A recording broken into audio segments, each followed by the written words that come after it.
রাধে রাধে বন্ধুরা, কেমন আছো সবাই? আশা করি সবাই ভালো আছো। তোমাদের আশীর্বাদে আমরাও সবাই ভালো আছি। তো আমার আরও একটা ভিডিও তোমাদেরকে স্বাগত। তো আশা করি আজকের ভিডিওটা তোমাদের ভালো লাগবে। তো বন্ধুরা দেখো, আমার সকালে সব মানে স্নান করা হয়ে গেছে, ভগবানের আরতি করা হয়ে গেছে, গোপাল সোনাদের ভোগ দেওয়া হয়ে গেছে। তারপরে আমি চলে এসেছি বাসি কাজ সারতে। তো দেখো এখন আমি ঝাড় দিয়ে নিচ্ছি, নিয়ে তারপরে ঘর মুছবো, তারপরে বাসন মাজবো। তো চলো বন্ধুরা, তোমরা ততক্ষণ ব্লগটা দেখতে থাকো আর আমার সাথে থাকো।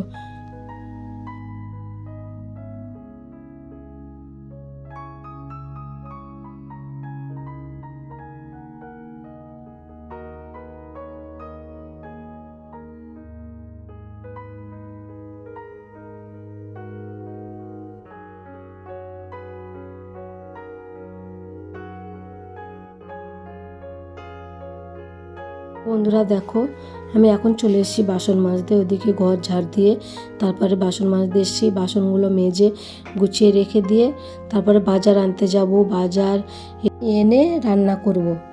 তো চলো বাসনগুলো মেজে নিয়ে তারপরে রান্নাবান্নার দিকে যাব।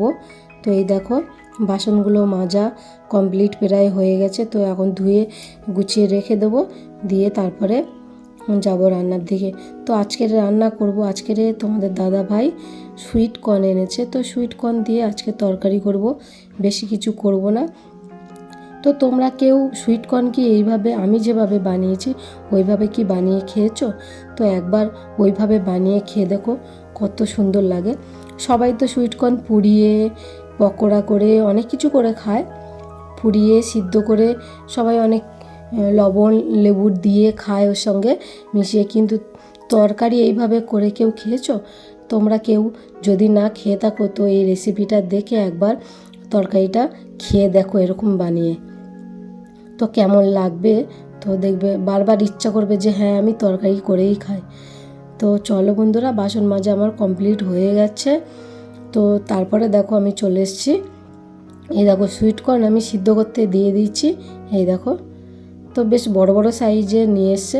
কিন্তু তোমরা যদি সুইট কর্ন রান্না করো তো কিন্তু যেটা মিষ্টি একটা আছে না, মিষ্টি সুইট কর্ন আছে, সেইটা কিন্তু দিয়ে করতে হবে। আর একটা আছে শক্ত, ওটা মিষ্টি নেই, ওটা হবে না। কিন্তু এই মিষ্টিটা দিয়ে এটা দিয়ে করলে না খুব সুন্দর মানে খেতে লাগবে। এটা তো সিদ্ধ করে খায়, পুড়িয়ে খেলে আরও সুন্দর লাগবে। তো এই দেখো আমি সিদ্ধ করে নিয়েছি। তারপরে দেখো কড়াইতে তেল দিয়ে দিচ্ছি, দিয়ে আলুগুলো এরকম বড় বড় কেটে নিয়েছি, নিয়ে এগুলো একটু ভাজা ভাজা করে নেব। আর ভাজা ভাজা করে নেব, ওইদিকে আমি এই সুইট কর্নগুলো কেটে নেব। তো এইগুলো মানে গরম, এখনই নামিয়েছি তো এত গরম না, আমি হাত দিতে পারছি না, কাটতেও পারছি না। দেখো আমি হাত দিতেই পারছি না। তো আমি চেষ্টা করছি কাটার, তাও কাটতে পারছি না। কোনো রকমে একটা এরকম কেটে নিয়েছি, তারপরে ঠান্ডা হলে সব কেটেছি, নালে এখন কাটতেই পারছি না। দেখো মানে হাত দিয়ে ধরতে পারছি না, তো কাটবো কীভাবে, মানে এত পরিমাণে গরম, দেখছো কীরকম ভাব উঠছে। তো ছোট ছোট করে সব কেটে নেবো, একটু ঠান্ডা হোক, আর এদিকে ততক্ষণ আলুটা ভাজা হোক। তো আলুটা তো ভাজা প্রায় হয়ে গেছে, আর ওইদিকে তো ভাত বসিয়ে দিয়েছি। তো আজকে শুধু একটাই তরকারি করব, মানে এই একটা তরকারি দিয়েই খাওয়া হয়ে যাবে, আর বেশি কিছু লাগবে না। তো তারপরে দেখো কড়াইতে তেজপাতা আর একটু তেল দিয়ে দেবো, তেজপাতা পাঁচফোড়ন সব কিছু দিয়ে দেবো। আর ওদিকে সুইট কর্নটা ঠান্ডা হলে আমি তারপরে কেটে নেব।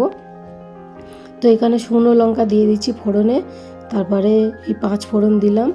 তো দিয়ে এখন দেখো আমি এর মধ্যে আদা টমেটো দিয়ে দেবো। তো আদা টমেটো সব কিছু দিয়ে ভালো করে কষিয়ে নেব। তারপরে লঙ্কার গুঁড়ো, ঝাল লঙ্কার গুঁড়ো, কাশ্মীরি লঙ্কার গুঁড়ো, লবণ, হলুদ দিয়ে ভালো করে কষিয়ে নেব। নিলে একটা সুন্দর কালার এসে যাবে, তেল ছেড়ে দেবে। তারপরে ওদিকে যে আলুগুলো আমি ভেজে রেখেছিলাম একটু জল দিয়ে দিলাম, দিয়ে ভালো করে কষিয়ে নেব। নিয়ে তারপরে না কষানো হয়ে গেছে, দেখো কত সুন্দর দেখো কালারটা এসছে। তো আমি ওদিকে মটরশুঁটিও ছাড়িয়ে রেখেছিলাম, তো মটরশুঁটিটা এর সাথেও দিয়ে দিলাম। মানে এর সাথে মটরশুঁটিটা পড়ছে মানে আরও সুন্দর লাগবে। আমার না শীতের সময় না মটরশুঁটি খেতে খুব ভালো লাগে। আর মটরশুঁটি দিয়ে আমার আলুর দম বলো সব কিছু আমার খুব ভালো লাগে। তারপরে দেখো সুইটকর্নগুলো আমি এরকমভাবে কেটে নিয়েছিলাম, এই দেখো ছোট ছোট করে। এগুলো না খেতে এত সুন্দর লাগবে না, কি বলবো তোমাদের, বলে বোঝাতে পারবো না। তোমরা হয়তো বিশ্বাস করবে না, একবার অন্তত করে খেয়ে তো দেখো, আর কত সুন্দর লাগে, খেয়ে দেখবে। তারপরে এই যে সুইটকর্নগুলো তো উপর দিয়ে তো ছাড়িয়ে ছাড়িয়ে তোমরা খাবে, হ্যাঁ, আর ওর যে ভিতরে যেগুলো ফেলে দেয় না, যে ভিতরেরটা, ওটা না চিবিয়ে খাবে, দেখবে ওর মধ্যে না এই যে তরকারির সব টেস্টটা ওর মধ্যে ঢুকবে। চিবিয়ে খাবে, চিবিয়ে খেয়ে ওর রসটা খেয়ে নিয়ে তারপরে ফেলে দেবে, দেখবে এত সুন্দর টেস্টি লাগবে। তারপরে আমি যে সিদ্ধ করেছিলাম যে জলটা ছিল, ওটা আমি ফেলে দিইনি, ওই জলটা আমি এর মধ্যে দিয়ে দিয়েছি। তারপরে ঢাকা দিয়েছিলাম, তরকারিটা হয়ে গেছে। তারপরে আমি একটু ভাজা মশলা ছড়িয়ে দিলাম, এখন একটু গরম মশলা ছড়িয়ে দেবো, দিয়ে দু একটা আলু ভেঙে দেবো, দিয়ে তারপরে তরকারিটা একটু সুন্দর হয়ে যাবে, তখন নামিয়ে নেব। তো সত্যি বলছি, তোমরা দেখো একবার ওরকম। আর ওই ভিতরে ওইগুলো কেউ ফেলবে না, যেগুলো সিদ্ধ করে খেয়ে পুড়িয়ে খেয়ে ফেলে দেওয়া হয়, ওইটা না চিবাবে, চিবিয়ে ও রসটা খেয়ে তারপরে ফেলবে, মানে এত সুন্দর টেস্টি লাগবে না, ওটা চিবাতে খুব মজাও লাগবে। তো একবার তোমরা এরকম বানিয়ে খেয়ে দেখো। তো দেখো আমার তরকারি রেডি হয়ে গেছে, তো চলো। তো বন্ধুরা, আমার রান্নাবান্না কমপ্লিট হয়ে গেছে। তো এখন বাজে বিকেল 3টে, তো এখনও খাওয়া দাওয়া হয়নি। তো চলো তোমাদেরকে দেখিয়ে দিই কি রান্না করেছি। তো তোমরা তো দেখছো রান্না করছিলাম, তাও একবার তরকারিটা তোমাদেরকে দেখিয়ে দিই, তো কত সুন্দর দেখতে হয়েছে। তো চলো।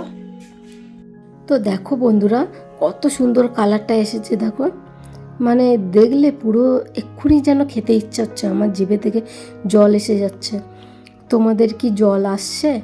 তাহলে তোমরা চলে আসো আমাদের বাড়িতে প্রসাদ পেতে। তো চলো আমরা প্রসাদ পেয়ে নিই, আর ততক্ষণ তোমরা ভিডিওটা দেখতে থাকো আর আমার সাথে থাকো। তো আজকের মতো ভিডিওটা এখানেই শেষ করছি। যদি ভালো লেগে থাকে লাইক কমেন্ট শেয়ার করে দিও, সাবস্ক্রাইব করে আমার চ্যানেলটার পাশে থেকো। রাধে রাধে।